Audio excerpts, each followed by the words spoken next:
The bridge is great. Well, the bridge is great.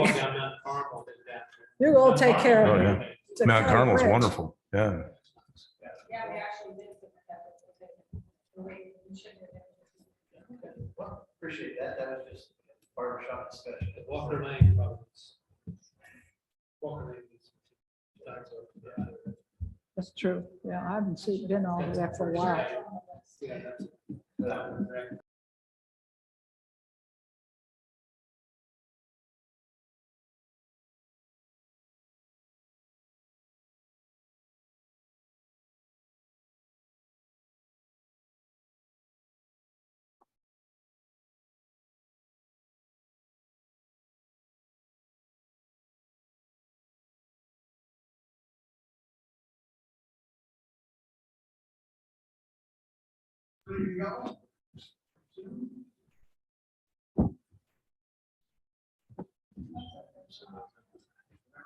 Maybe Jim. Do we have anybody online? Is Jim online? Yes, I think so. Hi, Jim. Hi there. Okay, the bell has struck. It's now 4:30. Please call the roll. Commissioner Martin, Yes. Commissioner Cassidy, Yes. Commissioner McCarty, Yes. Commissioner Kiesling, Yes, Commissioner Shelton. Yes, And I would just note, remind Jim that when he's in a meeting, he has to be able to be seen. Commissioner Tucker. Yes. I see you, Jim. There you go. he's always got this an ocean behind him. I don't know. So all members are present. Great. Definitely so, our guest. Okay, the first item on the agenda is the financial analysis which was conducted by the speed group regarding our west side development area. Jeff, you want to lead this discussion? I will start this discussion, then I'll turn it over to Lisa for additional information. At the last meeting, we had discussed how we had a property acquisition that would look like it was going to cost us about 2 million more than we had anticipated, a little over 2 million more than we anticipated. If you looked at our annual report, our 2024 balance was under 2 million. So that led us to some concerns and thoughts that we may need to start looking at the potential for bonding.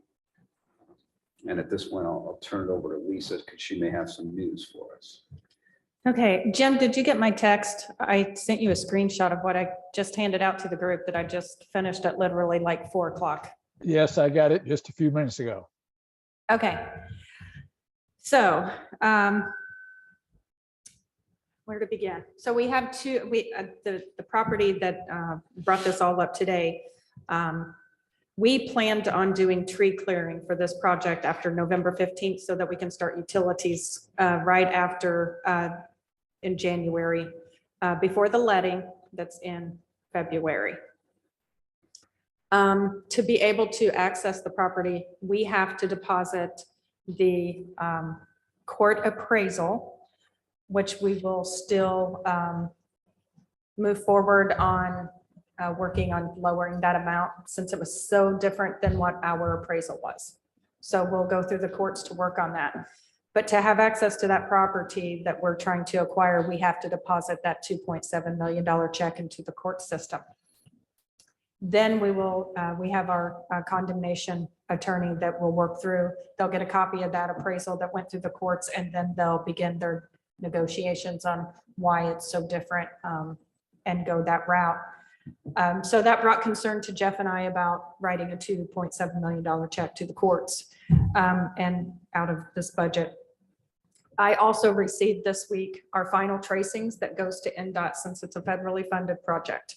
So we have to submit those final tracings with the updated engineering costs for the project.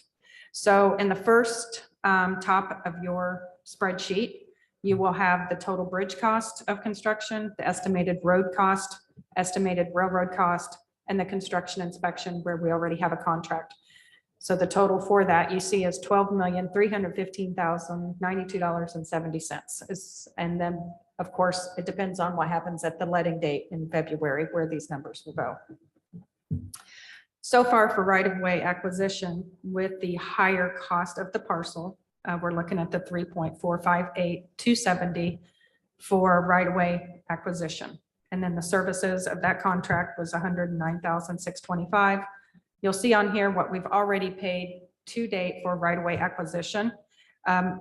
The only thing that we have outstanding is the 2.7 through the condemnation.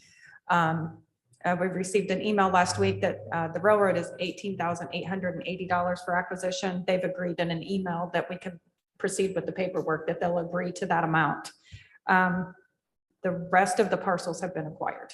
So, so your total that we still would need to pay out is that 2.7 in right-of-way acquisition to move forward and acquire access to the property. So I made my annual call to NDOT this afternoon at 2:30. They had sent us a contract back in May that was approved, and it was $6,778,180. I insinuated to them that that was below the $7,088,000 that we were awarded back in 2017. So they were looking into it. I also came up with my emails that from NDOT that if I moved this from the fiscal year of 2022 to fiscal year 2023, they would be able to assist us more in federal funding. So after a few phone calls this afternoon, they called me back. They are going to put another $3,081,000 to that project, bringing their total contribution to the 80%, which is typically what they fund a road project for. So their total contribution now will be $9,859,200. So when you do the remaining of our part for right-of-way, which is all local funded, and our 20% for the construction, you're looking at $5.1 million as our total looking forward. You're going to have, of course, some condemnation costs with Yasmin, but this is, at this date, this is the best numbers I can give you. It was just about a probably 60% funded project from NDOT, but they came through with another $3 million today, seeing the cost of the project. So this project would go to letting in 2023. We allow about 18 months for construction. It's a federal grant. We will pay our 20% upfront when it's awarded in February. We will not close out this project until it's complete, which is going to be typically 2 years from the letting date. So you will have 2 years to close this project out. With a grant fund, you are able to have a negative balance in that line. It's the only type of fund that you can have a negative balance because they know you're going to get reimbursements back. And it's not closed out until that project and the PO is completely exhausted, which is probably going to be at least 2025. And I know that's a lot to sink in. And I guess maybe if I could sum up for the audience at home as well as those here. Essentially, the shortfall we were looking at was made up by the increase in funding from NDOT. So we were at about 2.7 for that property, and they've come up with an additional $3 million. So there's a lot of details there, but I mean, that's kind of the big picture idea. So we have, clearly I had that financing analysis prepared before we had that information. I think that's still probably pretty good information to have in case the total construction estimate is off. We still may have to revisit looking at, you know, potential to bond for a portion of the project if costs go above what we estimate. But I guess at this point in time, I would think it doesn't make a whole lot of sense to go through the process of bonding, given that our shortfall is being made up. It's not within, but Yeah. Yeah, is now within budget, correct. And I guess the next step on this would be that we would have to put in an additional, which is due Monday, so the timing is of the essence, to be able to take from what we call a cash-to-cash transfer from the West Side TIF Fund, Fund number 4920, into the Vernal Pike Connector Road Grant Fund, which I believe is 8165. So we would have to have that paperwork submitted for our county council Monday at noon, which I mean, Jeff and I would handle that, but We have the cash available. we do have the cash available to be able to transfer that amount of funding into the grant fund. And then we'll have a new settlement in January. Funding back into it'll go back into the 4920, the West Side TIF Fund. We'll break that back into that fund. that reimbursement from DOT, or is that the influx from the TIF? What goes back into the 4920, the TIF fund, is your estimated revenue from the TIF. Yeah, the NDOT will all of that money we will never see the construction money. We pay our 20% up front. Then we pay construction inspection services. When we're billed, we pay 100% of that up when we're invoiced throughout the project. Then we get reimbursed 80% from NDOT. So that'll all go through that grant fund. And I think we talked about this today, that our current West Side balance is over 5 million. Correct. It's approximately 5.5. Projects that we got slated for that West Side TIF. No, nothing under design, because we knew I did not want to take on another project because we saw where the cost of this project was going. And we still also have, as Jeff and I were just discussing, we still also have the Profile Parkway extension to be closed out. It was Right. through a bond, but we will have funds. I would say at least $1 million left in that bond. And that road ties to this project. So it could be that.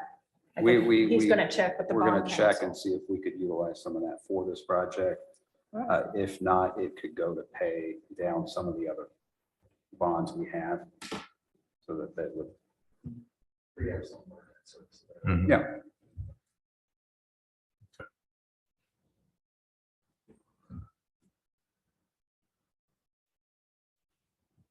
Think we will have to ask the question.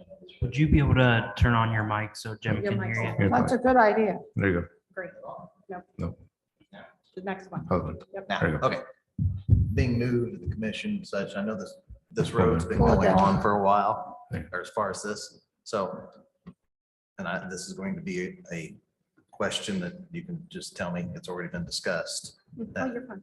At grade crossing as opposed to the bridge. So we have a document that shows that we have an at-grade crossing. It was approved years ago, I'm just gonna say, that's a long time ago. but Coles was built. And they went to the city of Bloomington, I believe, for those permits at that time. Mhm. And Coles was permitted to be built where our at-grade crossing was. We reached out to the railroad. We asked to move that at-grade crossing. Absolutely not. And we actually looked at a couple different options. I think the bridge, the result for the current project was that when we proposed that, that's when we started getting NDOT excited and having a lot of the federal funding put towards it. I think that was kind of a result of having to build the bridge. It's one of the reasons that NDOT stepped up to help with the federal fund. Because the overall cost of it. and what we're Cost, and I looking think there was a road of discussion due to connectivity when the access road off of 37 was closed to Right. get into the shopping area. So it was in discussion of building another road for connectivity. Yeah, they owed us this road. We would like it to be at grade. Part of the problem is that when the at grade opportunity that we had went away, the railroad now, there are 2 tracks there and they are not on the same level. And so that's why we can't put an at grade crossing where we now have the opportunity to put a road. So, So you have to build a bridge at this point in time. And so the railroad did not want to, and I don't blame them, bring up a grade or lower a grade for a very long section of track. That's, yeah, Logical. Makes sense. Makes perfect sense. Yeah. makes sense. And we are fortunate that we're able to get it for $12 million, actually, in my opinion. And actually, I thought this would, we'd probably see more of an increase. So I think we had it estimated a little bit more in our previous records looking back with NDOT, so. What's the scenario if the letting goes in February and it comes in way too high in regards to? There's a percentage that it can still be awarded. I want to say it's around 10% below or above. There are projects that if it is extremely high, which we had one back in May, it was unawardable. So we're rebidding it in December just to see where we come in at. They do lettings every month, and I think they had about 51 letting contracts last month. So I kind of pulled the information, looked at kind of the outcome of that based on engineer estimates and things. Seemed that they were coming in really close to the engineer estimates. I think everybody's trying to build in that inflation cost into the engineering estimates, which makes sense to what the contractors are bidding out there. So they seemed at that time, when I looked last month, they seemed to come in really close. And I think most of those projects were awarded. Okay, and this is part of our long-term transportation plan. Yes, and if it does come in over cost and there is, and it is awarded, at this point in time, we are committed to making up that difference, not in thought. Okay. Well, it's common. Hmm. It's common.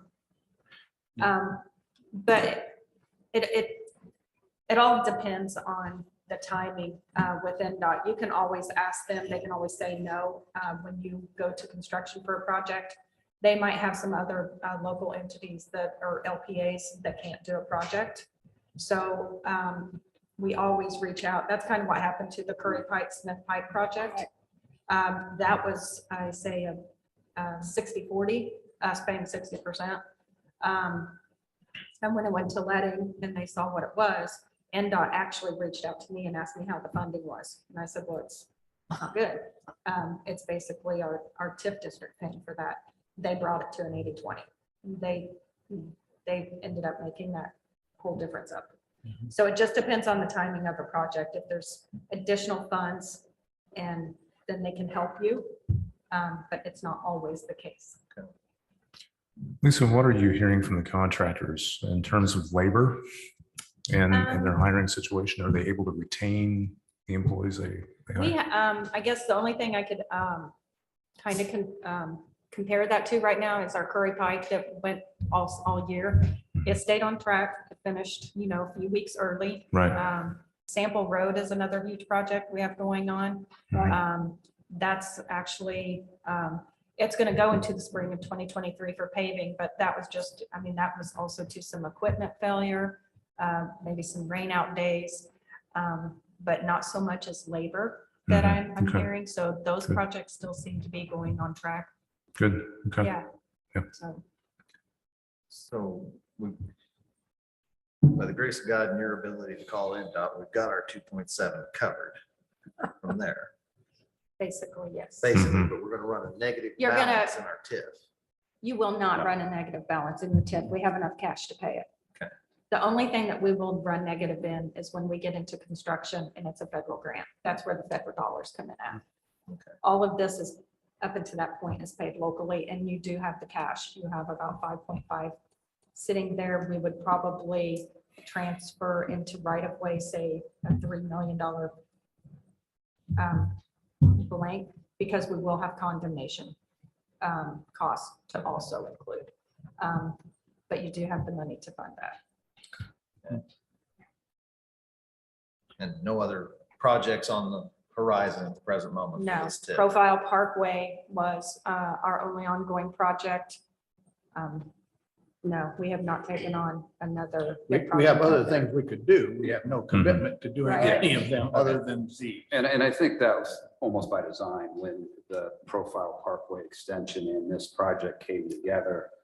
we kind of, the redevelopment commission kind of assumed and understood that those two projects was going to cost enough that would limit the ability to do projects for the next few years.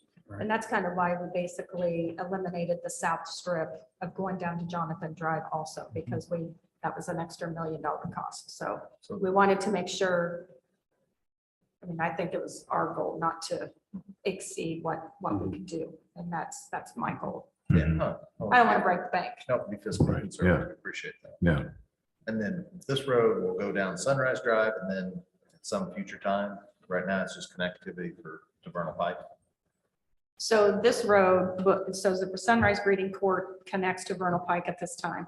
It will be installing a traffic signal at Vernal Pike and Sunrise Breeding Court. And it'll extend Sunrise Breeding Court down to tie into the new cold roundabouts at Gates and Profile. So it'll be fully connected. And this goes to letting in February, so construction season would start in the summer of, that's why we want to do, get the tree clearing completed this after November 15th. Happy Mats. Yes. Yeah. Okay. And it helps to get, if we take it out of the contract and don't leave it on the contractor now, so we can contract that out separately. So we will have that invoice. But that way we can do it on our time and get it out of the way so it doesn't hold utilities up. We've done it on a couple projects right now, Curry and Sample, and it's worked out well for us. Then the only other question that I'd have is based on the bond revenue or the revenues we see coming to the tip, if we end up having to bond, is that we'll have the revenue for capacity? Or we don't have to bond? I think that's what this analysis says, is that you have some capacity for bonding. You can't bond the world, of course. Very little capacity. Yeah. I Well, but one of the, will note, I went back and I looked up our estimated debt service that we received in March. And I note that the estimated TIF revenue between March and this latest one fell by a couple $100,000.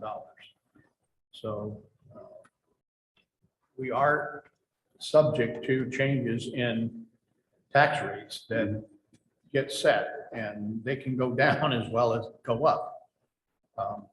And if you would take the estimate that was in the packet today, and you add into that our obligation for RBB, you find that we don't have enough money at the present time if we would take out this bond. And that's a particular problem going forward. The ratio we want to shoot for is to stay above 2.0.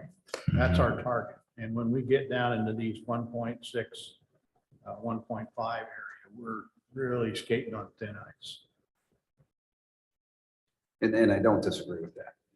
I just sitting there thinking that when I started here, that ratio was, you never wanted to be under 1.5, but it's grown to 2 because of the world in 2008 and the world right now, right? So that has grown.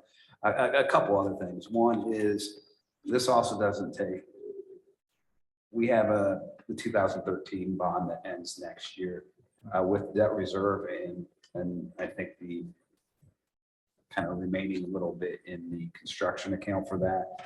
I don't think we're going to have to make that payment. I think that is something that won't come out of our revenue. I also think that once we get the final numbers for the Profile Parkway and whatever money we didn't spend there, that'll also help with some of these debt reserve payments and essentially we're going to hopefully, knock on wood, have an extra $1 million to pay down some debt. So it's not all bad news, although with the assessed values going up, it's going to lower the tax rates. And so that's something that we're watching. And we will probably be lucky in the future to get any kind of bond at 4%. At least in the foreseeable future. And if we put the 2.7 in right now, it's gone, it's done. We don't get it back. Well, it'll go through condemnation, and if the courts lower the amount, we'll get that back. We'll get the difference back. We get the difference back or have to pay the incremental change. But that would be the most we'd have to pay Okay. to accept, to acquire that property. Okay. So is there any action that is required by us? I don't, No, don't well, I think guess, I guess I would feel better, I'm sure Lisa would feel better if you guys would formally authorize us to go ahead and go through the process of getting the money appropriated and the money out to the courts for that condemnation so that we could get on the property. okay, so the other, if we would delay, what's the downside of delay? The downside of delay is we cannot have access to that property come November 15th to do the tree clearing. If you get into utility delays, it can cost you more money. Okay, If you move letting dates out, the latest that you could even possibly move this project out would be, say, an April letting date. They don't do anything in June.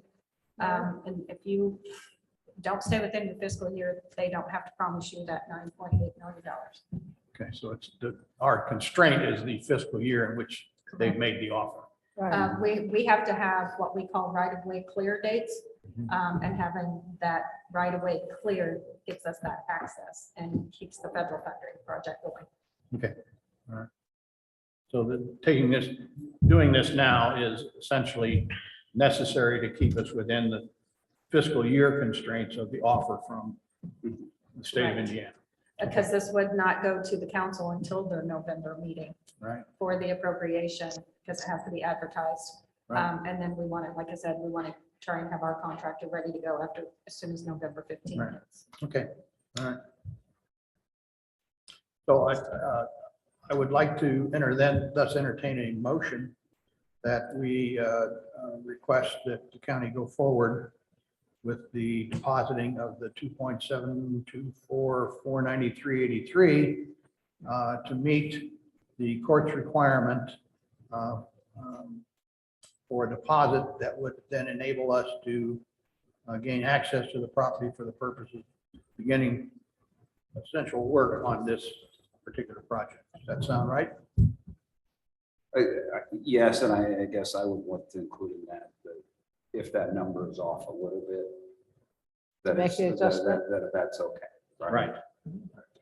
Now, are we going to have any problems with the council?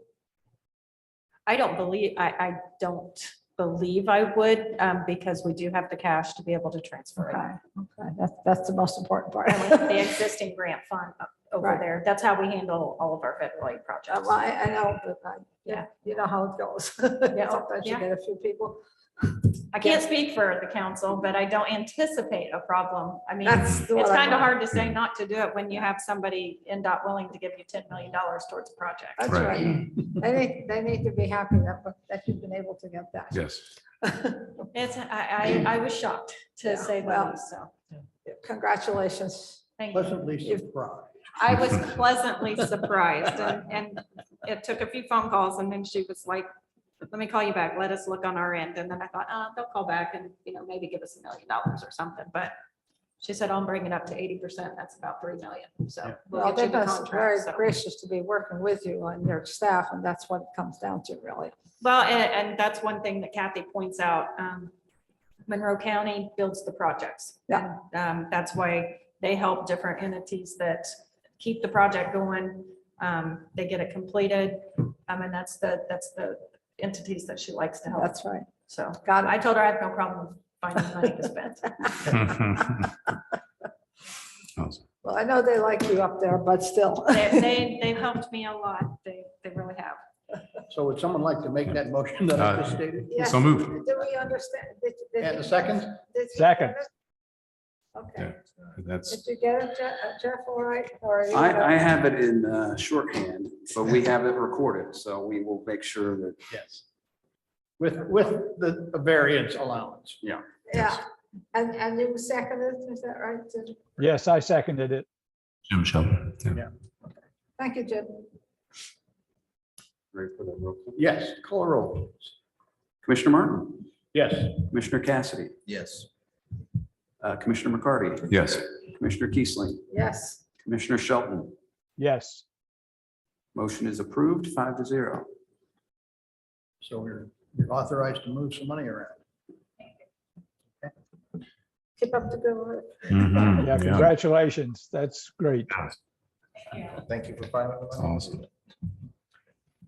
Can I ask, Right. can I ask just a quick question? How common is this to have worst case scenario situation? Has this happened before in the past, and has it ever been successful? The fighting, Well, I don't have a lot of experience because we hire a consultant to do a lot of these. And I would say from the redevelopment commission perspective, which is generally when I get involved in land acquisitions, this may be the first couple of cases that the redevelopment commission has gone to condemnation. I don't remember us I mean, doing two. we typically, as the county typically will only go to condemnation in very rare occasions. Yeah. Road projects are about. Richard, do you remember any other ones? I don't. Well, I didn't have we- any we through have- here, but We it's aren't in the rough. situation often where we're having such an impact on a business. Right, And that's the Mhm. issue here, is it's the impact on the business. yeah. I mean, because I was completely, I didn't understand what was going on last week to explain, it's like, wow, that's a major difference. It is. And the group we use, I used to handle all the tax implications when the state came through and did their I-69 acquisitions. And a lot of those went to court. And this is the group that the state had used for all that. And I think they always, I don't know exactly what their success rate was, but the way they processed things was very good, right? They kept people involved, they kept everything moving. And there's not a whole lot of people who specialize in condemnations like this. There probably weren't any until I-69 started in the state. I'm And we sure had the one state's on doing Sample some Road. up between here and Indianapolis now. Yeah. It ended up going to mediation, and it's the same firm that we're using. Their court appraisal came in quite high, and we did not end up paying that. Okay. So Good. at that point, That's what this process and dollar deposit Right. is. Is- not saying we won't end up paying it, What do we, but It's like Well, the the end worst case result- scenario. I Yeah. get- we need to see why the appraisers made the decisions, right? I'd just like to note that there's somebody here from BEDC. I don't know if she wants to make a comment about this process, what we're doing.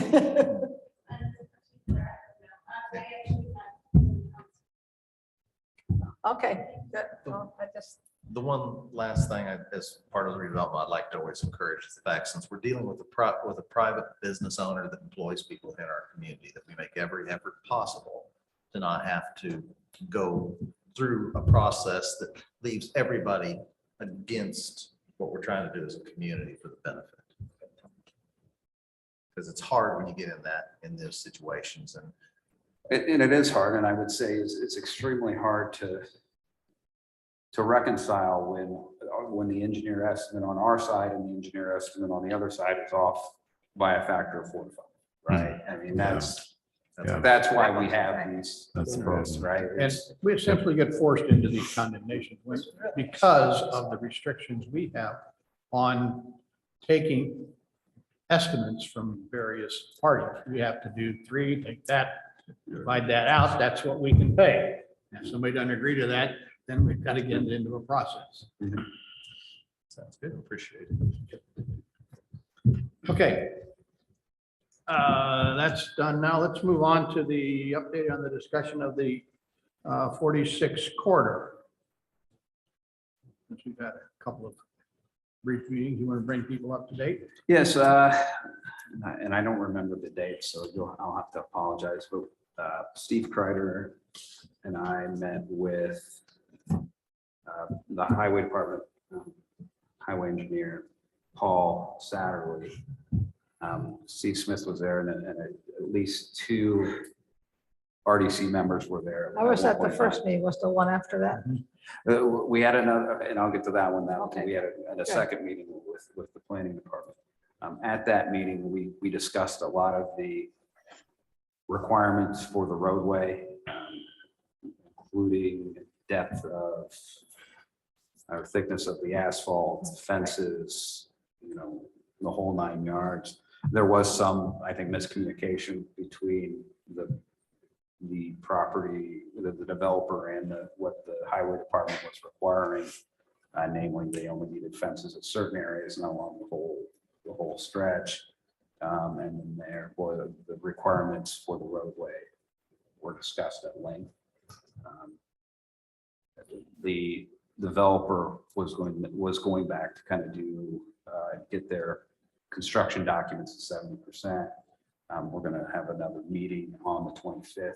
I don't think the time of day of that's been established, but the date was established as the 25th, to kind of look at those and with highway staff and kind of go through those again. So it's progressing. I think we made a lot of strides at that meeting, cleared up a lot of misunderstandings. I think there's still going to be some concern with some of our road requirements, particularly designed because the first segment of that was designed under different standards. And so the standards have changed. And so going from a X foot right of way road to I think it's 2 feet wider now, some of those design considerations and, is that you get there before or after the bridge and all those kind of things were discussed at that meeting. So I'm hoping at the 25th, we'll be a lot further to having a good estimated when they're going to start construction. The goal, of course, is for them to start it as early next spring as possible to get the project done. Hopefully within one season. I know they need some permitting from the DNR. Is it DNR who does that permitting? DNR, because they're going over the creek, but I think how they're going over the creek makes it a lot easier to get that permit. So that was kind of the highway meeting. We made a lot of progress, I think. We also talked about utilities. Nobody knows how the business there gets its water, for example.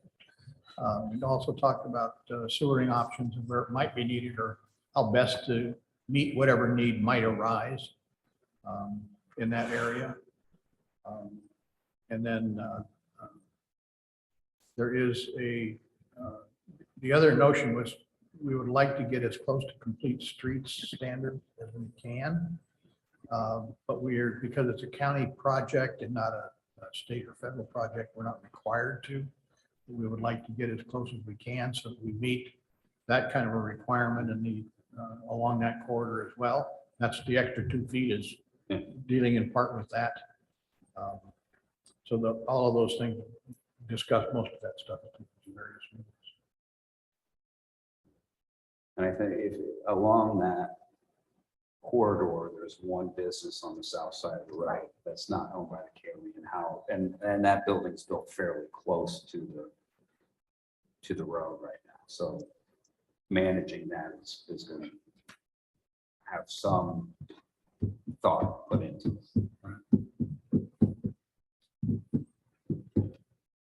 And then I think Richard, I believe, was at the meeting where I met with Steve Kreider and I met with planning, and we discussed, density that's currently allowed in that area. And I think it's up to 465 units are allowed in the area we're looking at. I should have brought a map because it's kind of north of the creek. There's a creek that runs through, so there's north of the creek, there's that. And we looked at the slopes in the area and looked at a lot of different things. I think 2 things came out of that meeting to me and one we've talked about previously is having some kind of expert do a study on where the most appropriate uses for a lot of these parcels are, because we're talking at least, how far south do you go with the housing? Is that 465? What would that generate? Is there still needs for a kind of corporate campus kind of idea in that area? So we talked through a lot of those issues. I think the conclusion was, I think we probably need to get some outside help to help us look at what is appropriate for kind of all aspects of that. How much should be used for residential, what shouldn't be. If the line for the township line, do we push everything, keep everything pushed into the Bloomington Township because that's where the TIF can be most effectual. And if you go up, then we're working how far can TIF pay for the sewer, right? If the roadway, it's connected, it's physically connected to and serving. But like sewer, it doesn't really serve if it's just passing through. So the thought was to move it all that will go to the package plant that we already have in that area. So that was kind of the big points from that meeting. The other point was that since that PUD was put in place, the slope standards have changed. And so now they have to worry about further constraints on construction because of the slope constraints that have been put in place. Now, one thing we did identify was that a lot of the 15% and above slopes that you see identified on the GIS are in fact on old quarry sites. So those slopes are artificially created by the quarrying activities. And so that we may be able to use that fact as a way to get around that restriction as it applies to that area where they could do cut and fill and essentially massage it back to what it was at one point to make the land more available for development in that particular area. So a lot of issues that we tried to address or at least identify that need to be clarified going forward. And then I would say the developer was still really open to the idea and the concept that, they're willing to be malleable with what they have in front of them and really want to just get the best uses out there as they can.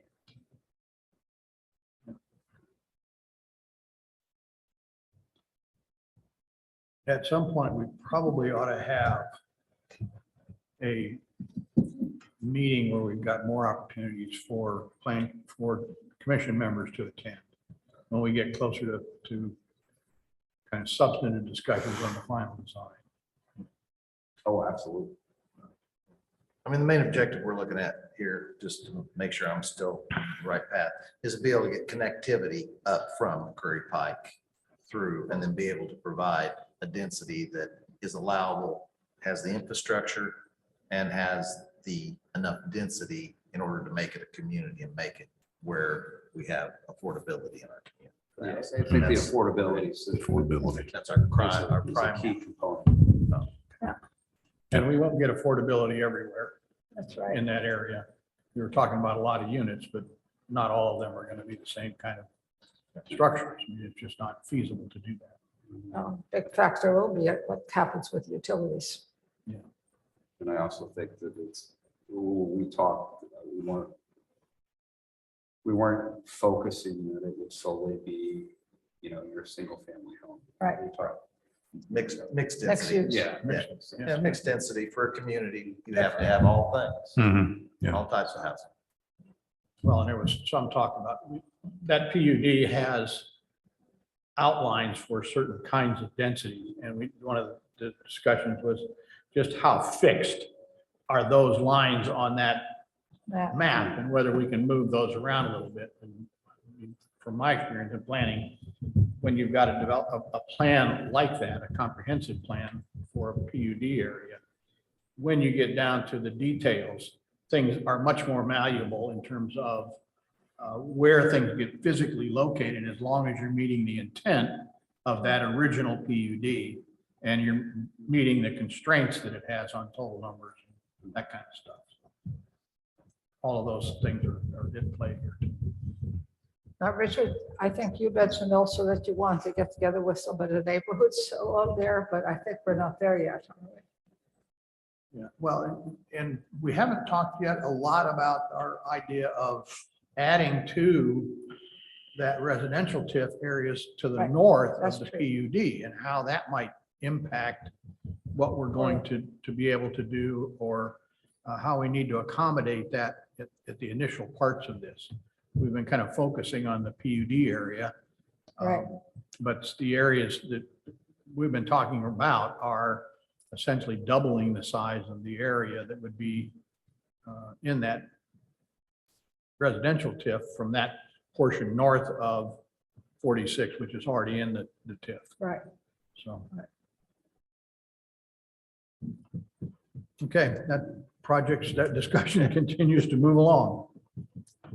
And we will try and keep everybody in the loop to the extent possible. Silly question on one thing. As we move that, as that moves forwards in the areas you're talking about extending and such, how does that affect the different two school corporations that come together in that Well, intersection? we've talked with them. We had a meeting with Yeah, them. everybody seemed happy. I just was looking at, when we talk the area that now comes into Curry Pike and where Richland Bean Blossom takes over with the MCCSC there at Shelburne Drive. I had no idea how that. Yeah, I don't know exactly where that's gonna Yeah. cut off. I guess Like Hearthstone, is Hearthstone in Richland School District, the nursing home facility. yeah. Yeah, Is that that's the- If we go straight across north, is that? No. Well,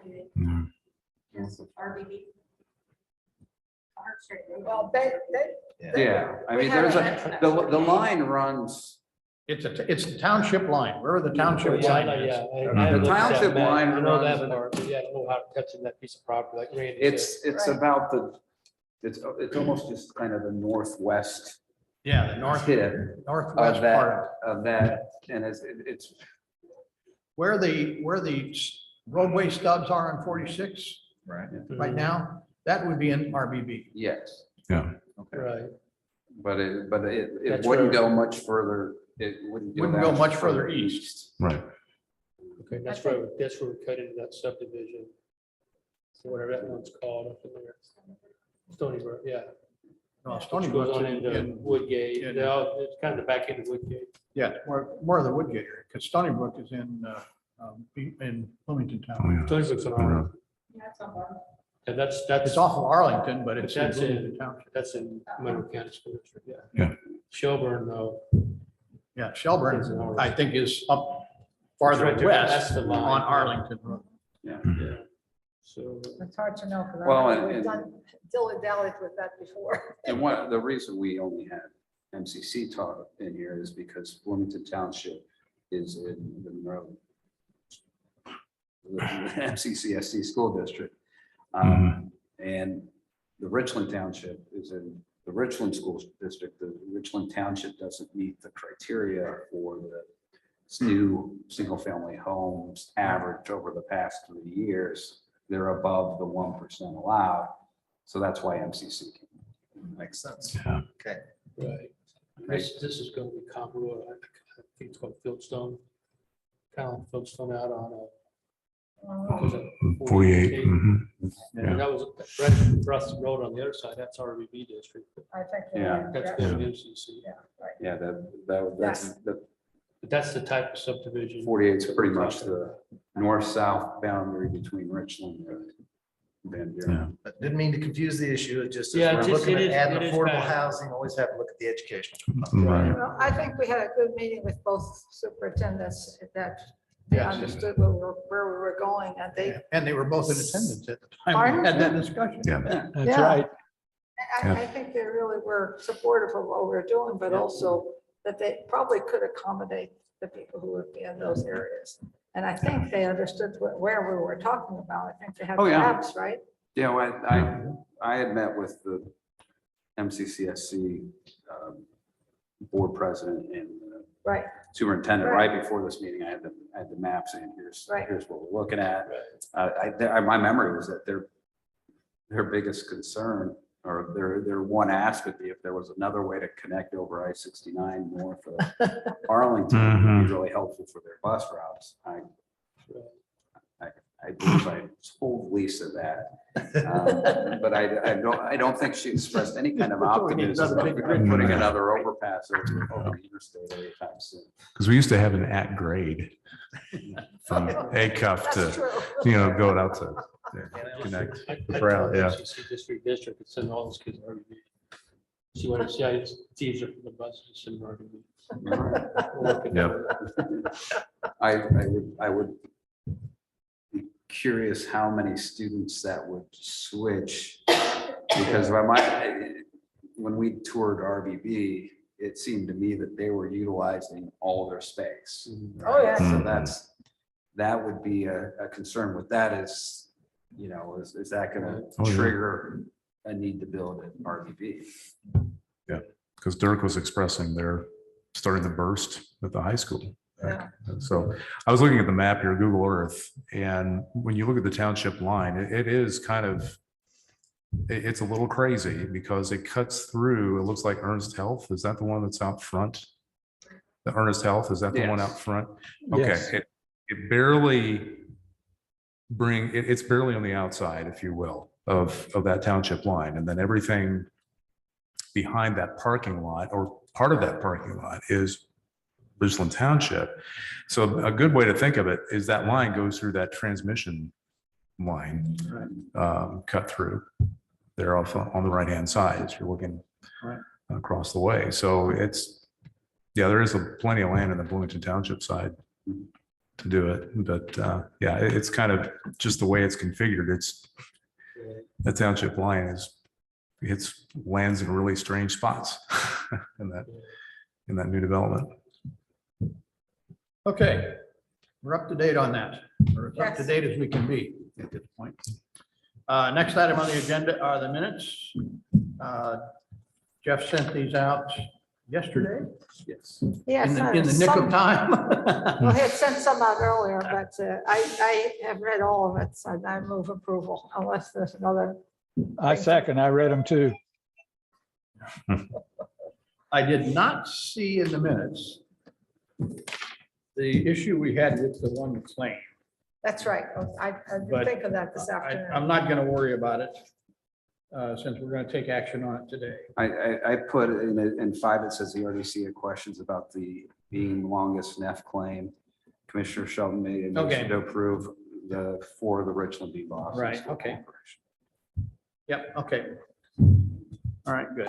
I'm satisfied there. Okay, we have a motion with regard to the minutes. Move approval. Second. We have a motion and a second for approval of the minutes. Jeff, would you call the roll, please? Commissioner Martin, Yes. Commissioner Cassidy, Yes. Commissioner McCarty, Yes. Commissioner Kiesling, Yes, Commissioner Shelton, he was on. Mr. Shelton, There he is. vote for the minutes. He can't hear us. We Uh-oh. can't hear him. Yes, Raise your- I vote yes. I was going to say, Got raise it. your hand. motion is Yeah. approved, 5-0. Okay, next up are the claims. We have 2 claims today. And a request for a in-house transfer. We have a DLZ claim for the Vernal Pike connector project for $3,710. We have a claim from Beam Longus and Neff for inspection on the Curry Woodward Smith Pike, $35,417.55 for a total of claims of $39,127.55. Let's deal with that separate from the transfer. Do we have a motion to approve those 2 claims? I so move. I'll second. We have a motion and a second to approve the 2 claims for a total of $39,127.55. Jeff, would you call the roll, please? Commissioner Martin, Yes. Commissioner Cassidy, Yes. Commissioner McCarty, Yes. Commissioner Kiesling, Yes, Commissioner Shelton. Yes. Motion is approved, 5-0. Okay, we also have a request for an in-house transfer from a construction engineering account to the STEM account in the amount of $1,514.22. And I assume this is to accommodate our payment to RBB where the total in that account was deficient. Is that correct? Yes. All right. I move approval of the transfer of $1,514.22. second. We have a motion and a second. Please call the roll. Commissioner Martin, Yes. Commissioner Cassidy, Yes. Commissioner McCarty, Yes. Commissioner Kiesling, Yes. Commissioner Shelton. Yes. Motion is approved, 5-0. Okay. If I can find a piece of paper for the claims. We'll get that started. You got one? Good. Put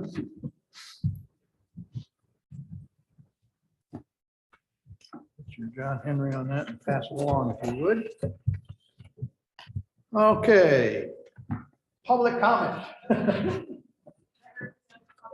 He represents public. Absolutely. Good afternoon. It's really good to see everyone here. And for those of you out in the viewing public, this is Jen Pearl with the Bloomington Economic Development Corporation. Yes, thank you so much. And I also want to mind our time. So is there a limit on public comment? There is not one set.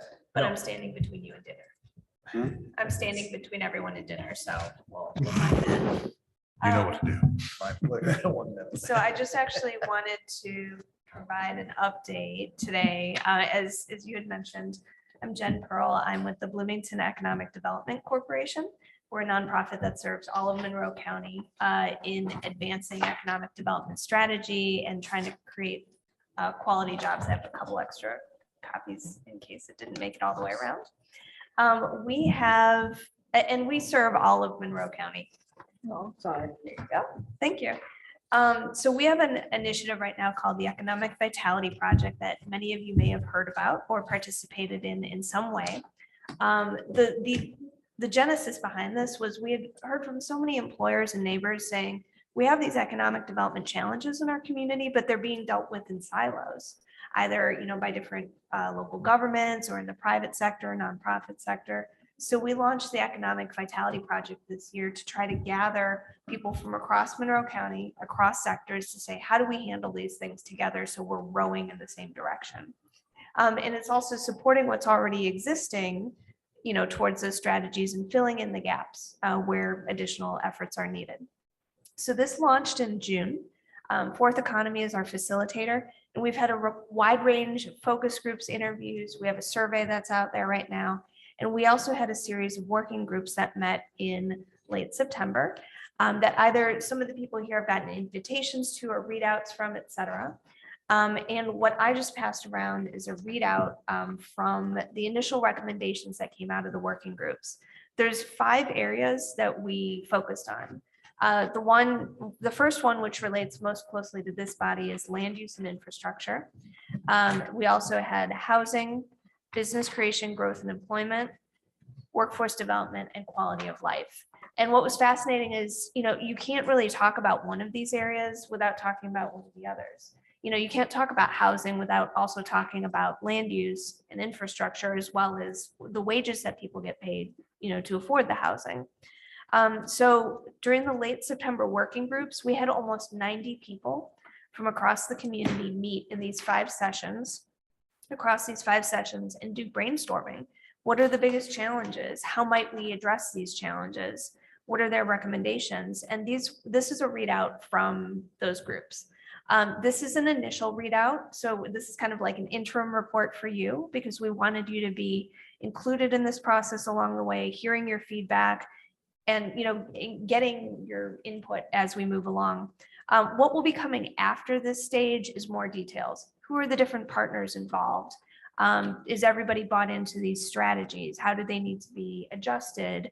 What are the timelines? What types of investments are needed? So more of that is to come. This is just the initial. I won't go through all of this, but the one I did want to go through in a bit more detail was land use and infrastructure. So the goal here, and this is on the first page, is how can we as a community support land use and infrastructure development to support our housing and business development needs of the community, while also balancing that with rural preservation goals, in different parts of the community, and climate action goals as well. The recommendations that were suggested underneath this is to enable more land to be site ready for business and housing growth by addressing zoning, permitting, and infrastructure needs. Strategy 1.1A talks about the development process. So how do we help to better create education between government and developers and others about their needs and processes so that we can make a smoother process for them to work together? How do we continue to have site-ready inventory? And I know this is something we've been working with on the county for quite some time. What sites are there? What's ready to move? I know we've done a number of visits to the North Park TIF, with people looking at that land. The second objective is also to increase regional connectivity for people and businesses within Monroe County and the region because we're a regional hub. So how do we advance development of the I-69 exits? I know that's been of interest to folks. Folks also talked about a regional transportation entity. How are people coming into the community to work here? Some of our largest employers, half of their employees come from outside of Monroe County. So that one has an impact on infrastructure and infrastructure needs, but also for our employers here and the wages that people can make locally. And then broadband was also discussed in our working groups as well. I won't go through all of the points here. I'll just do a couple of other quick touches. In housing, we talked about ways, and this is under on page 3, strategy 2.3a, ways to advance identified housing sites. There was discussion at the North Park TIF for residential, and ways that we can support as a community. Things like that are private-public partnerships for shared infrastructure costs, leveraging additional funding resources from federal and state governments, and also doing more education for the public and others around ways to advance housing efforts. And then there's, of course, other goals in business growth, workforce development, and quality of life. I don't want to take up too much of your time. If there's any questions, I'm happy to answer them. And then I'll also pass these around. These are actually coasters. We have our we have our survey that's open till the end of the month. And anybody who's listening on CATS or elsewhere, it takes less than 5 minutes. If you go to economicvitalityproject.com, whether you're 5 years old, 95 years old, live here, work here, if you have opinions, we want your opinions on how to improve life in the community. And if anybody would be willing to share these, on social media or in other locations, or in other meetings. Awesome. Thank you. Yeah, put them out when you're drinking. So we really appreciate that very It's not much. McKinney's. Yeah. Thank you. Well, you had a write-up in the paper, didn't you, on Yes. Sunday? Yes. I got to read part of it, then I got interrupted, so I'll go back to it. Thank you. Thank you. I try to read her stuff. Thank you. I will She's send good it and on. she cares. Thank you. One I think thing that's- that occurs to me, Jen, they've been doing this a long time. I've been involved in, I don't know, All of these. 4 or 5 efforts like this. And they generally come to about the same conclusions. What I don't see are, what I don't have is information about how the infrastructure and dynamics of the community are changing over that period of time, which drive us to looking again at how we make these assessments and what the outcome of these assessments are. I mean, we have for 30 years codified a lot of the work in terms of preservation of our rural landscapes. And we've been taken to task for that on several occasions, but we've made real progress. Densifying the urban areas. We're doing a very good job of that. But that has created some other issues in the community that weren't really foreseen back when that effort started. So now we have traffic issues that we didn't have before. So we've got, we've escalated the cost of land locally. So now we've got a lot of people that are transitioning out of the county because they can't afford to live here. You go sit on the bypass at 4:30 in the afternoon, and that traffic line is 2 miles long. And nobody really anticipated that. I mean, I've seen all the design studies, and we've got a lot more traffic there than was predicted to be there. And part of that is a result of the increasing cost, but also the way we have developed housing in the community that we didn't really think about. So it'd be nice for somebody to look at what were the consequences of decisions that we made in obtaining our goals by doing specific kinds of things like the densification of the downtown and that had the adverse and the restrictions on growth in areas outside of, in the rural areas that had the effect of increasing land prices, and what the impact of that has been on these things like transportation, et cetera.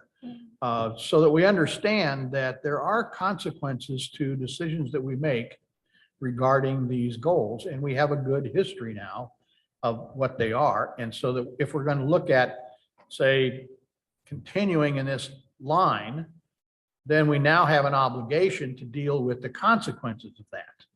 And as we just discussed earlier today, they are very expensive consequences that we need to identify. We need to figure out ways to deal with that.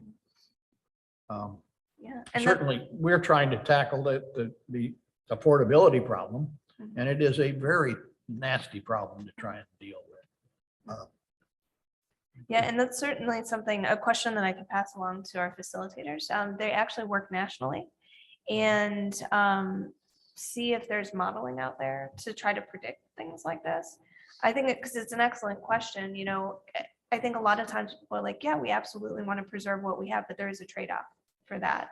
And there are things also we can't control or predict, like a pandemic or an economy that then exacerbate those things further. So I'll definitely pass that question along. Yeah. Well, there's a real problem. They've done all kinds of restrictions or strictures on East Third Street. And we're getting these big developments on the old Kmart thing, which will Right. pop up probably within the next 6 months. We restricted traffic flow on East Third Street, but we're building I mean, a lot of and apartments and out on there. coming in on 45, 46 from 69, you know, I think there was like, I don't know, I think the line of traffic when I was trying to go out in the middle of the day from 3rd to 40 to, I can't remember, Lane. And the line of traffic on the other side coming in was bumper to bumper all the way to the end of where I was going to turn. I mean, and this is without even new housing yet that we haven't developed. And that's going to be, I mean, they've made some really strange constrictions over there. And I don't know if you know anything about it, Lisa, but they've narrowed the lanes. Well, there's a bike lane too, but the whole thing has been narrowed from 446 coming in. And it's been okay so far, but I kind of keep track of it every so often because I do go through there, but I have new ways to go around that, so.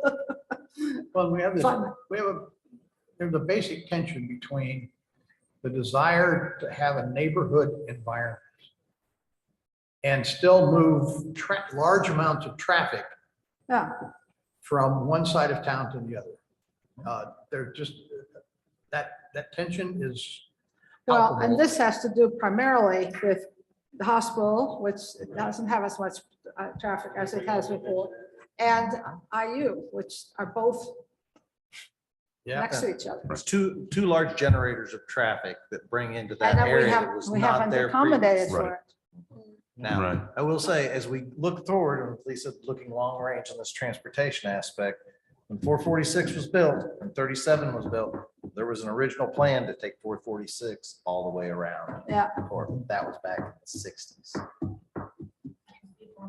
It was before. Right. Absolutely. Yeah. So anyway, Yeah. Well, Bill So may my remember best that. one is, my best one is the south connector that runs from, where we're now going to build a bridge. Mhm. That bridge, I have seen a map where that bridge was on a map in 1965. Oh, yes, oh, yeah, So- there's a lot of those roads were on. So on when we look at that, these 1965. fruitions of these things that come true that we're asking about, the consequences, we're planned ahead, but as we as a group and we as a community, when we make these decisions, we have to be out looking out that 40, Past 50 the years. current. Past us, you know? Right. Well, what was it, as a gentleman at a Toyota at one point says, what are you really thinking forward for your company? He goes, the next 100 years. Yeah. So, Yeah. long story short, as a group in the community, you're right, Richard, we got 30 years. Let's see what we did and try to make it better for the next 50. Well, there was even when I was more actively involved in Ellisville economic development, I remember. Bill Land, when he was town planner in Ellisville, had talked about West Maple Grove was That's originally right. extended all the way out to what was to be the new 37. And that was to be the bypass around Ellisville. Of course, there were some property issues, and then you get the bottom road and the bottoms and so forth. But yes, there are a lot of designs of the 60s that just unfortunately didn't happen. But I think it boils down to first principles, and that is when people move to this area, a vehicle is part of the lifestyle. Mobility is part of the individual mobility is part of the lifestyle. That's the conundrum. So I don't doubt that, there's a call for a regional transport entity, but does it really fit? Because Indy has been trying to do this for a long, long time, and they still can't seem to get it right. That's my concern, is that it's the lifestyle that people want. They want to be able to drive their vehicle to work from this house that they have in a neighborhood or somewhere out in the country. So I think that's one issue that I see. Another issue that I see is that looking ahead with, and this is just me, I think looking at the potential impact of IU's announcement to split the campus in Indianapolis and what they plan to do in Indianapolis, I think should concern us down here. Because I think we're going to see a large amount of capital focused to Indianapolis that may have come here or may be coming here today. And as a local startup investor, it does concern me. I don't want to see the mill dry up. I don't want to see those opportunities head north, but it's going to be so simple. Now, you talk about connectivity, it's going to be a lot easier to get to Indianapolis from here. And we have a lot of students who are energized and dynamic and starting their own businesses. Why wouldn't they look at Indianapolis? Because everything is there, right? Yeah. So I'm concerned, Jen, that amidst all of this planning, which is great, I think we do need to put on the table the possibility of being the southernmost suburb of the emerging megalopolis that is Indianapolis, because it is becoming a megalopolis. And I think we have to recognize that we could be the southern tip, whereas Kokomo would be that northern tip, or perhaps even Westfield. So that's a concern for me, where I don't see us being a regional hub so much for southern Indiana. That may be the point, but we're going to be sucked into the Indianapolis orbit. As well. Yeah.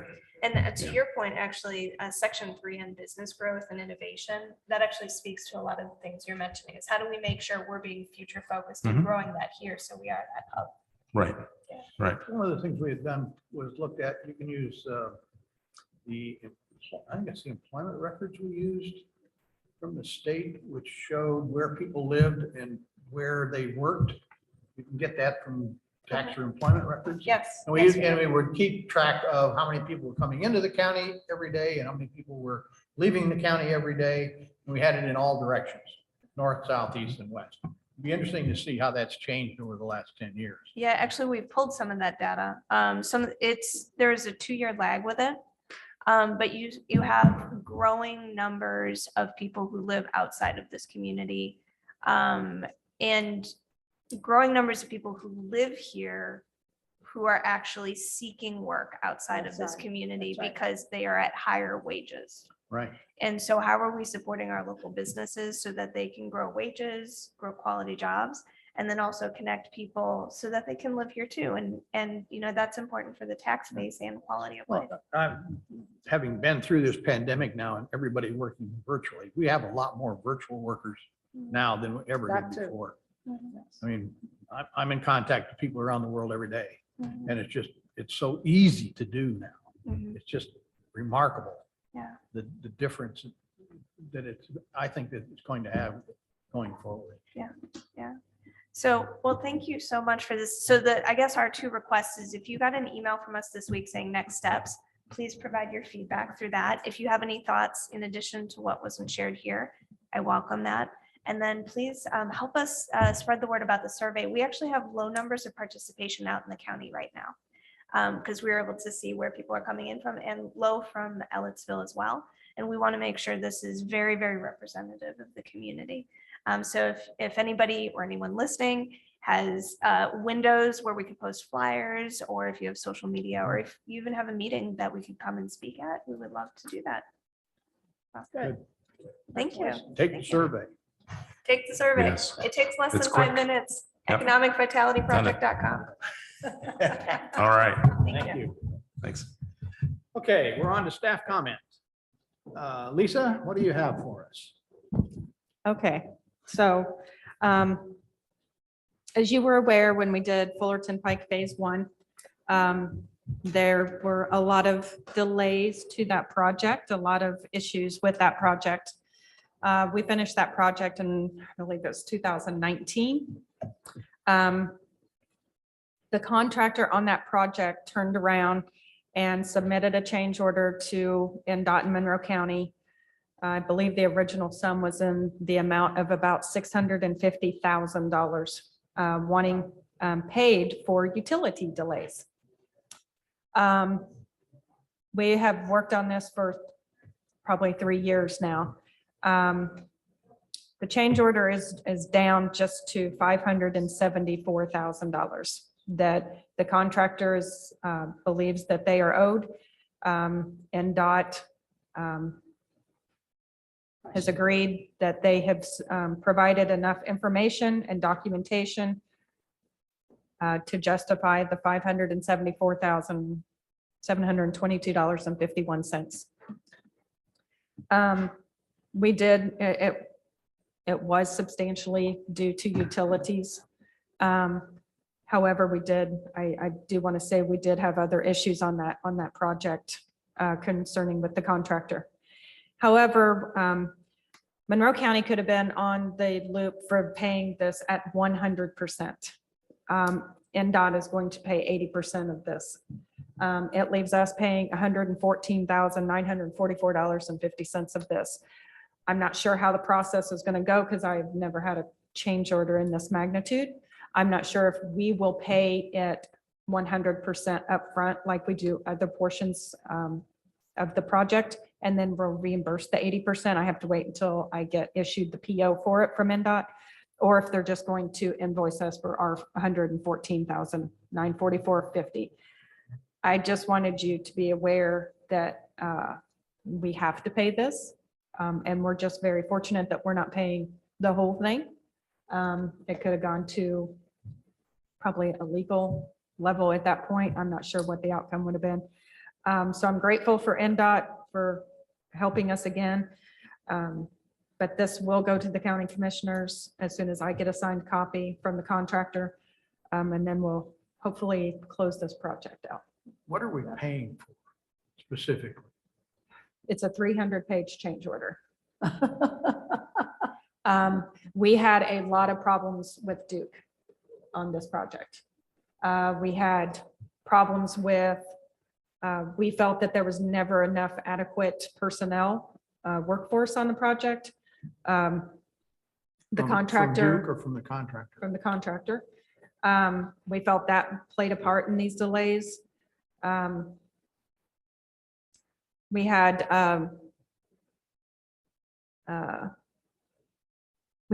parts that were being used on the project that were found to be illegal on federal aid project that had to be removed by the contractor. The list goes on and on of what the issues were with this project. Again, a utility, and this utility company that we dealt with would not respond to emails. They did not show up on the job site. They went months without any communication with us. They they had a subcontractor, utility poles were put in the wrong place. They were put in the middle of the trail. They gave their contractor the wrong set of plans. I can keep All right, it, so- I can, Okay, so this claim is what percentage of the initial contract? I'd have to go back and pull the numbers of the initial Just a contract guess. of that. I would hate to guess. 5%, 10%, 20%? Gosh, what was that awarded at Fullerton Pike Phase 1? NDOT's paying 80%. Yes, they are. essentially. And NDOT would have paid, and this comes out of the Fullerton Pike TIF funds. We do have the money to pay that. I think we have about a $350,000 balance. I want to say it's a $5 million project, maybe. So it's 10%. It's been a while since I've looked at So those yeah, numbers. it's roughly 10%. And are we using any of these contractors on anything else? I do not have a current project with this contractor. But if it, so our federal aid projects, the construction contract isn't with us, it's with NDOT. So I can't say whether this contractor is still in the road and bridge business or not. I Okay. would not have the authority to not Right. give Yeah, a project. I understand. How do we get ahead of these kinds of things when they start to crop up? Okay, so what we have started doing since this project was an eye opener for us, Sample Road and Curry Pike project, we ended up setting up utility coordination meetings every 2 weeks. And then having the utility companies come, they don't always come. Duke, a primary one, does not always show up. So Imagine the that. next step on that is Bruce Calloway was the commercial, maybe media communication person that we would deal with. He's since retired. Liz Irwin has taken that position. She Okay. previously used to work for Smithville, have always worked really well with Liz. We actually met about a month ago, and as of this last Monday, we met Monday with probably 15 Duke representatives, the city of Bloomington, engineering, Parks and Rec, and Monroe County. I actually brought up this change order as this is why we have to have these collaboration meetings. This is why it's necessary for you to communicate with us, because this is what it can cost a county. I mean, it is in black and white. I don't agree that a utility company of that magnitude is not held accountable at all. I But they're not. know other counties have had the same issue. But this definitely takes away from other projects of ours. So we will be meeting with Duke monthly and going over all of our projects and all of our timelines and all of our schedules to keep everybody communicating, moving forward on our projects. So we do not run into a situation like this again. And I think the other thing, and we talked about this other part tonight, is earlier today, is like with the Vernal Pike project, we want to get in there early. We want to get the tree cutting done early prior to contractors to give them more time to get in and do things. Do we have any penalty clauses in our contracts with these people? Well, that contract's not with Monroe County. No, but when we do a contract, With the Yeah. utility, I or don't, with any contractor, do we have some kind of stipulation that if schedules aren't met, and performances aren't up to snuff, that there are penalties in the contract? there's language in the contracts, or most contracts that Right. have that in there. The real problem is that things like performance of third parties is always an exception for the contractor. It's hard to blame the contractor if they can't perform because somebody else we hired didn't do something, right? Well, So but it's somebody they hired, not somebody we hired. Well, A I mean, third there party, has to third be a party level- hire is the problem There usually. has to be a level of accountability. The level of accountability, Richard, and what we're talking about in that particular thing would fall under the IURC. I mean, In order- I hear on what that. you're saying, but Not in this always. case, the vendor we got the claim from, they didn't hire the utility company either, right? The utility company is supposed to come in and take care of this. Now, I am not defending any party in this case because I don't know enough. I remember the paper and I remember, all the frustrations that we were going through as this project was going along. I think there's plenty of blame to go around, right? I've not seen the 300-page claim, but NDOT going through it line by line, Right. I think they have a lot more expertise on that than I do. But Maybe you left. without- But the issue, I think, and I think the frustration that She's very- Lisa's always expressed, and I agree with her, and to some extent, I think this also kind of falls in with some of the concerns we've had in the past with the railroad, which we hope is Right. turning around and will get better, is that, they're not accountable to us, right? Right. They're accountable only to the extent that the state law and things make them accountable, which isn't very much. And so we've got to learn to live with that. I do think that at the end of the day, it's not their intent to go out and do things like this. I think they're not, Situational. I think they have their own priorities, and I think having these meetings, letting them know what it costs, helps them understand that their priorities need to be shifted a little bit, and I think that's what Lisa's doing. So, Well, And I I'm think wondering if moving there are forward things we on- can do in terms of timing. For example, if utilities have to move, and that's a prerequisite for doing something else that needs to happen, don't start the other thing until that part is completed. Right. The Right. problem is that it moves the windows out. And you end up with deadlines on the other end that you have problems with, particularly in these kind of state grant kinds of things. Where Right. there's a deadline, we have to have it done by then. Well, But- and there are those deadlines out there. Right. I mean, they submit, know. I mean, when you start a project, they submit, and I am not that on the engineer side, I pretty much just financial side of it, but they submit a work plan, they submit a timeline. But they're not held accountable if they don't stay on their timeline. I don't understand that. Why have them submit a work plan if they're not gonna be Right. subject to staying Well, on their own and timeline that and they why, if submit? they don't meet their Exactly. timeline, you're still going to enforce our timeline, which is dependent upon their timeline. And it's sad to say too, because the bigger utility company is the one that controls the operations technically for the smaller ones, because they can't do anything until the bigger Right. Duke is done with their work. And then it Right. falls that those other utilities fall behind, and it's not to their fault. It's to somebody like Right. Duke that controls it. Who decided that, oh, I gotta put a lot of money into the south part of the US.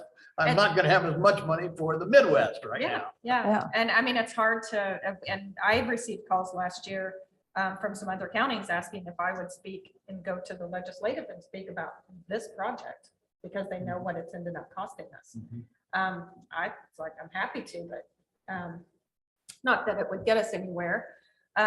But I will say on our Sample Road project, we ran into a utility company holding, they did not respond to us. They had the notice to proceed in November.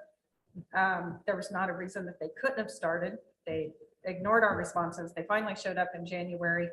So when I received the invoice for them to be reimbursed, I wanted to know exactly what actions I could take and any penalties that could be assessed. And they said I had a right to deduct a certain amount per day for that, and I did. I have not heard from that utility company that I did not pay them in full, but I didn't. I felt like if that was in place, I was able to, even if I had to pay it later and they caught me on it, we at least deducted. Right. So that's kind of the route we're taking now, to where we don't fall into a situation like this. Now, if we have language in an agreement, then that gives us options, we need to exercise those options. So long, as we run back around here, you need approval or just discussion on $113,000 coming out It's of just, it. it's basically, you will see that change order going to the commissioners. We don't have a choice of not paying it at this No. point, luckily. But we like, have the again, money to do it. We have the money to do it. It does take away from our Fullerton Pike tip. It's not a big moneymaker, but That's a year's worth of yeah, exactly. revenue. But I'll just be glad to have this behind us. And I think with our crew now, having good representation at Duke, and the way we've ran Sample Road and Curry Pike with the new utility coordination, we do pay a little bit more to our consultant for construction inspection, because we add on utility coordination to that before the project goes to full construction. And I think it's paid for itself. on those two projects, because we did not, we had a little bit of utility issues. My other resort is, if I have problems with the utility company, I do not, and they're not responding in a responsive way or holding up a project, I don't allow permits to be gave to them to work in any other part of our county. That's a good one. Yeah, I like Yay. that. I like that too. It's a nice hammer. It's not very popular. I'm but, sure, I'm sure. I just instruct to hold the permits, and we are not letting them work Yeah. on another project until they Finish like they're supposed to. Right. That's a good hammer because we don't have anything else, right? Huh? It's that we don't have anything else. And, That's our only leverage. right. And going back to Fullerton Pike, yeah, it's not a never lot been of, to Smithville. I will put that well, out there. thank you. And I think any broadband company you talk to in the area has issues with too. It has nothing to do with Liz or even Bruce before that. She'll do Yep. fine. But even though it's not a lot of money out of Fullerton, it's still out of Fullerton, and that's not right. No, it's not. I just think that, It that's, aggravates it's me more irresponsible. than you know. I bet. Yeah. I hate paying this. I dread paying this. I hear you, and trust me, we look more and more at underground areas where Duke is. I mean, that's just, it is what it is, and that's, but it's unfortunate at the same It's very time. unfortunate So- because it's taxpayers' money. Yes, Oh, absolutely. And Yes. that's what I have been put in responsible of helping spend wisely. And this just doesn't sit well with me, but again, I don't have a choice, but I'm very thankful that NDOT is paying 8%. Yeah. This is the second time, right, that NDOT has, NDOT has helped me. way more come in than- on this, the white horse. So where does that appropriation come from? I mean, out of what NDOT fund, what is the driver? Well, let's stick with this issue here. What's the driver for them to make that appropriation? I think that NDOT is there, again, I probably go back and all the conversations that I've had with Kathy, that's who basically will control the money and Mhm. gives us our funds. And distributes it where she can distribute it. Again, she sees Monroe County, we have probably 17 federal aid projects out there that you don't see the bridge projects and think the trail projects.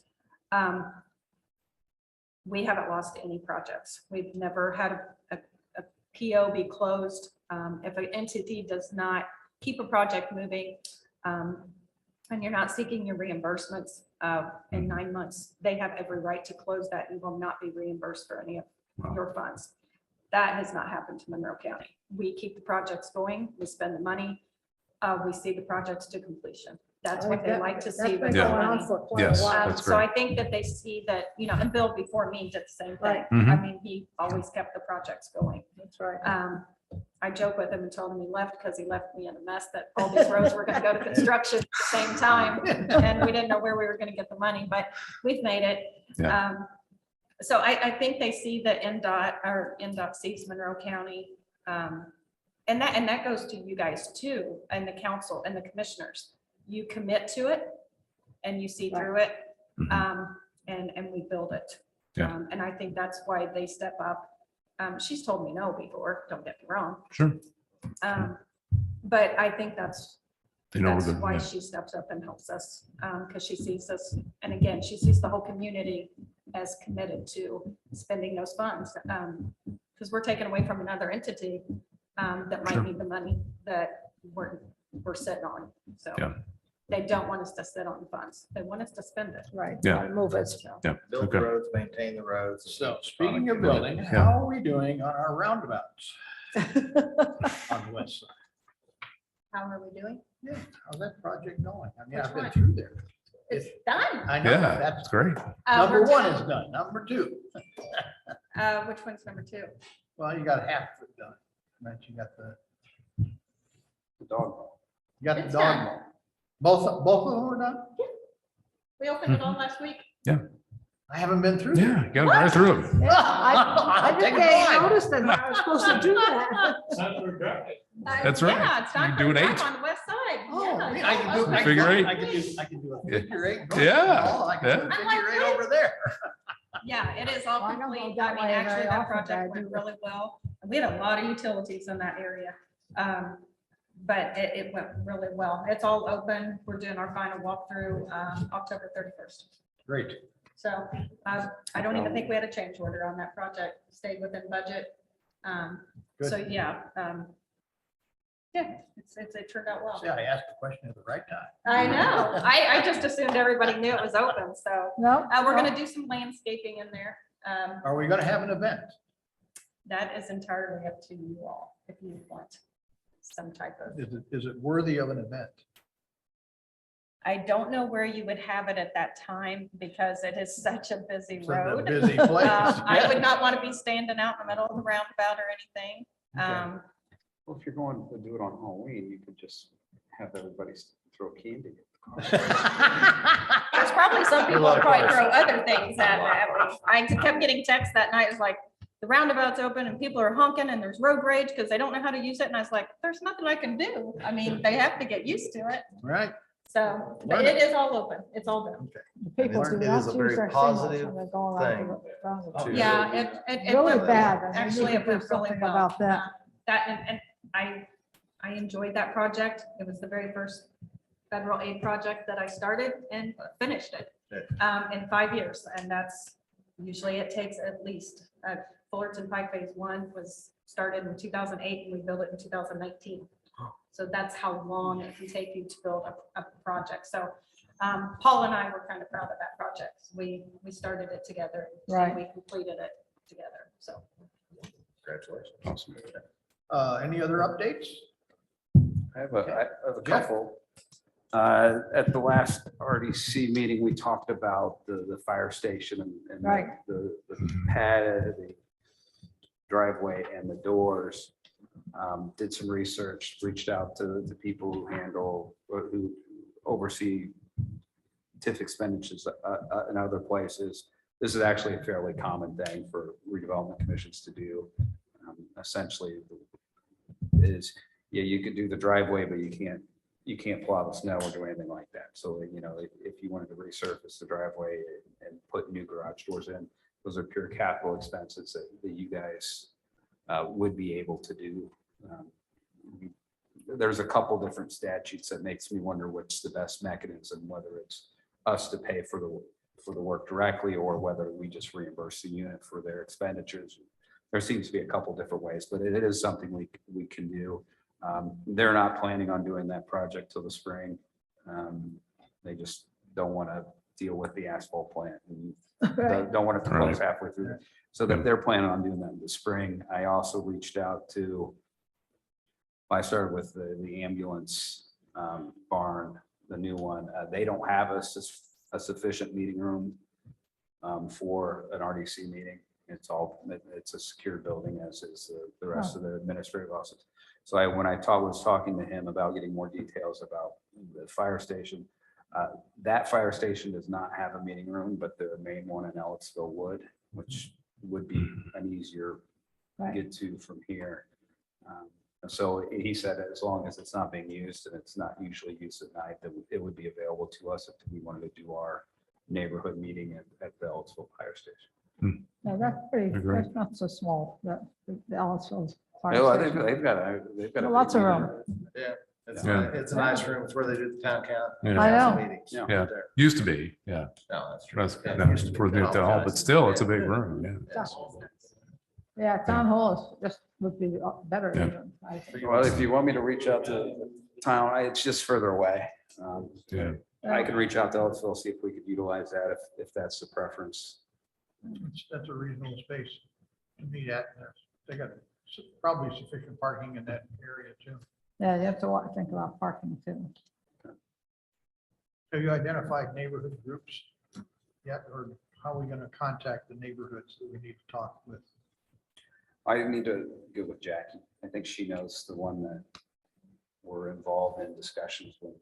PUD. The Stony Crest certainly has a group, but we would also like, if we're going to consider those other neighborhoods up in the northern, Yeah. that are north of that, we'd like to make sure that we get those people involved too. And I think we could probably even do, and I'll say this without thinking of cost, we may need to do a mailing or something like that. Yeah. Doing what? A mailing, something Okay. like that, once we get a date. Maybe.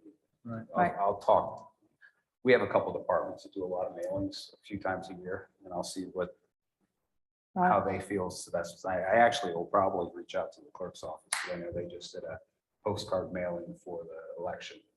Right. So.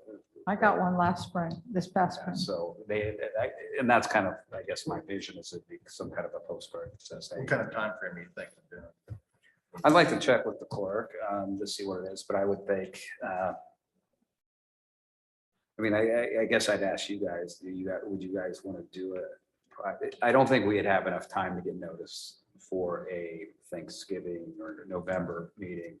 Would you prefer to do it in December or January, knowing that December is always a tough one to get people to come to a meeting at the second half of January December. is probably a better idea. So January. Yeah, we don't have any timing constraints at this point. No. Okay, yeah, let's shoot for sometime in January. Check the calendar. See what their availability is in, I'll see what the venue availability is. right. And then try to get some kind of Figure thought out on what we want to do. what the cost of a mailing would be. Well, we want to get that so everybody's included as we make these decisions to expand things in people's areas. They need to be included. And the other thing is that I briefly talked with Clark Greiner, who's a participant, and he is vetting some people who do, and I'm thinking part of the North Park TIF that do kind of that kind of planning that we talked about. You know, what is the community, what needs could this serve, that area serve, how much should be residential, and so he's vetting at least one vendor. If they pass the test, I think he's going to forward it along to Steve Kreider and I to kind of maybe look at maybe potentially doing something like that for that 46 corridor there, and even beyond if we need to. Okay. You had mentioned meetings. What is our November and December meeting dates? Since we've got holidays coming up. I think November would be about November is 19th, but I looked that up. Yeah, I think it's early in November. The 16th and then December 21st. That would be the third Which one? Wednesday of each month. You want to combine them? Is that what you're Well, saying, no, Richard? the I can't hear 16th is you. far enough away from Thanksgiving, but the 21st is that too close. close to Christmas? Not if we'll have dinner. Not if the what? Not if we're gonna, if we have snacks, we can have a Christmas celebration. Christmas celebration for the, We might not even have an agenda item though at that point. You never know. Okay. We also have to approve some money. Is there any end of the year appropriations that potentially could come up? There's a point you can't do transfers and appropriations during the month of December. And actually, at that point, we're already into our new budget. Right. Yeah. So what dates are you thinking about? I couldn't hear you, Mark, Richard. Well, I was just trying to raise the point that is December 21st too close to the 25th. I think in my mind, I would prefer to not be that close to the 25th, but I also. And I will be out on the leave, so I know I will be here. What's the So last day you'll be available, Lisa? December 14th, I'm out. I'll be out until I believe like January 3rd for medical leave. beginning on the 14th or the 15th. I have surgery on the 14th. Okay. She won't be here. Well, We'll be here. that's a Wednesday, right? you wouldn't be- I can Zoom. Thanks. No, you're, Yes, I am out. Public comment, Lisa? Well, it sounds like to me we should just plan on not meeting in December unless something comes up, and in which case I'll let you guys all know, and you can Okay. decide whether it's worth meeting for. Okay, yeah. That's fine. We'll plan on the 21st for now. So we're gonna do November on the 19th? It's the 16th. 16th. Oh. You don't have to. That's a different date. No, wait a minute, they didn't give me the right dates. That's the problem. I had already marked it in my calendar, so. I had marked it on my calendar. Okay, comments from the commissioners. Randy, anything from you other than what we've talked about already? Tom, No? Iris, No, let's keep Turner, moving. I'm good. Jim, you got anything? Just congratulations to Lisa and Paul for the completing that project out there. It's going to really make traffic and safety a lot better. So congratulations. Thanks, Jim. All right. So did you do a news release about it or anything like that? Or send anything out to us Oh, about that? absolutely. We sent out a notice the day of that. the day Because I of the- didn't see We send anything. it to all the emergent, we send one big distribution list to all the emergency services. Okay, I didn't see anything. And it goes to the media. It goes to the. Excuse me. It goes to everybody. Sorry. Okay, I'll entertain a motion to. Move we adjourn. Yeah. Moved, seconded, and agreed. Good night. Thank you all. I will be. I have a cough drop in my pocket, so I could use it. Every so often I have one that tickles all the stuff.